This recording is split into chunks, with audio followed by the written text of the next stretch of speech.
frozen shoulder, typically people try to raise their arm and it's just like, they can't do it and they're struggling in this pain behind it. But then he just does one adjustment and then it goes away, which is just crazy to me. So the end of my first trimester, I went to his seminar and it was my first seminar, brand new. And I'm like, man, let me see what chiropractic's about. I haven't got hands-on at all. And I literally watched this man adjust this lady that flew in from Puerto Rico. So she wasn't even like his regular patient. She just heard about him from the movie because the movie brought him a lot of new patients.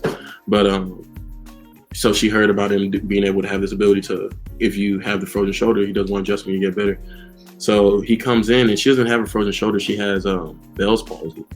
And so, to make like a long explanation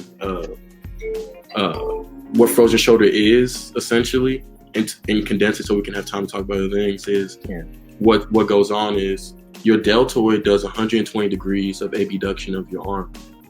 The other 60 degrees comes from your trapezius muscle elevating your scapula. And then your scapula can do a lateral tipping that does the other 60 degrees. So it allows you to lift your arm all the way above your head. And so that is stimulated by your spinal accessory nerve, right? Your spinal accessory nerve innervates the SCM and the trapezius muscle.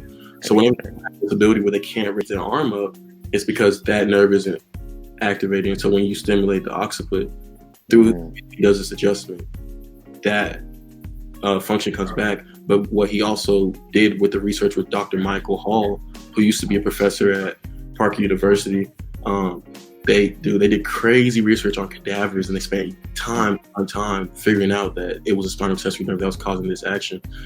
But on top of that, they said that there's usually 3 to 4 other cranial nerve deficiencies along with that one. If they have one, they have 3 to 4 that also like diminish or act at a low firing rate. And so he was helping people with more than just frozen shoulder, like sight issues and facial nerve, which was the Bell palsy, one side's just like all slumped. Yeah, she came in with this Bell's palsy, man. It was crazy. And I'm just like learning chiropractic. I'm just watching. I'm young in the game. I'm like, what's going to happen? He does this adjustment to her, and then he has her stand back up, and her face just starts like twitching. What? Yes, bro. Yes.